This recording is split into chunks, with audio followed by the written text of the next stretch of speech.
We've got the delightful Mel Nahas, founder of the Bharani Effect, here today. Hey, how are you? Hey, very well, thank you. How are you? I'm great. It's so good to see you. Very good to see you too. So can you tell us why the Bharani Effect? Why that specific name for the site? Well, I had the idea for the site before a name, and I think I always get stuck on names, like even naming my dog or so it took me a while searching for that name, and in that time I had actually had a Vedic astrology reading. And Bharani is from Vedic astrology. It's a nakshatra in Vedic astrology, and its symbol is the womb. And so all the connotations of Bharani is the womb, the mother, birth, renewal, new life, cleansing. So it made perfect sense. So yeah, I was like, oh my God, ding, ding, ding, ding, ding. Yeah. And then I rang back up my Vedic astrologer and I said, hey, Eve, would it make sense if I named the site the Bharani Effect? Because I'm trying to inspire people to, you know, make a change, a renew, some sort of renewal, all in line with their love for the mother in the larger sense, which is the earth. And did she just say duh to you on the phone, basically? Yeah. And I really like it because it kind of sits outside, you know, outside a normal name as well. Yeah, it's definitely unique. So you are in the music industry. I am. And now you've started this consciousness guide and guide to conscious living. And they're two very different things, but is there a correlation between the two? Did something good or bad in the music industry inspire you to go on this path?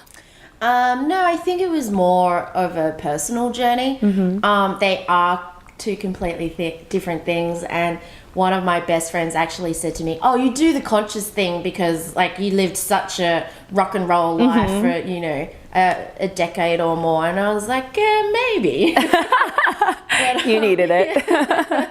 Maybe it's my own purge, so I'm not sure. And now do you find that they sort of seep into each other? Do they sort of help each other out? Yeah, definitely. There's, in my own personal life, there's definitely more of a balance. And it's definitely not to say that I'm this 100% pure conscious living being walking the earth. Like I still, you know, have my heart's still in music and rock and roll, and you know, I definitely have nights out, but yeah, it's all about balance. And that's something that I've been working on and learning about over this last kind of 12 months. And I love that you said that about balance, because specifically what you tailor to are people who are living in big cities, but still need to find that center. And as to people who have lived in big cities, we know how hard that can be.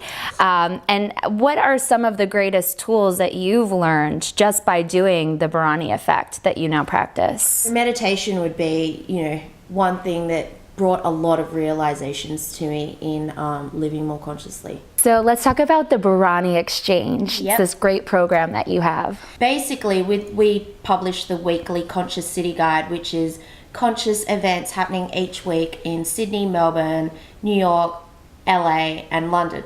And we were just seeing all these amazing, incredible events, educating and inspiring people to live more consciously. So it might be a yoga retreat, a meditation workshop, a composting class, a recycling, you know, an upcycling, you know, class, whatever it is.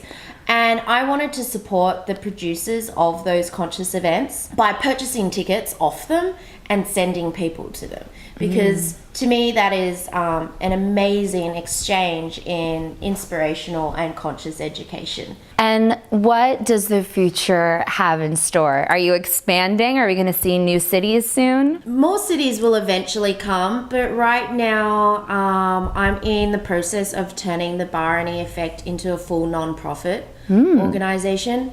So that means we are going to extend the Bharani Exchange program to all those cities that we currently write the Conscious City Guide for.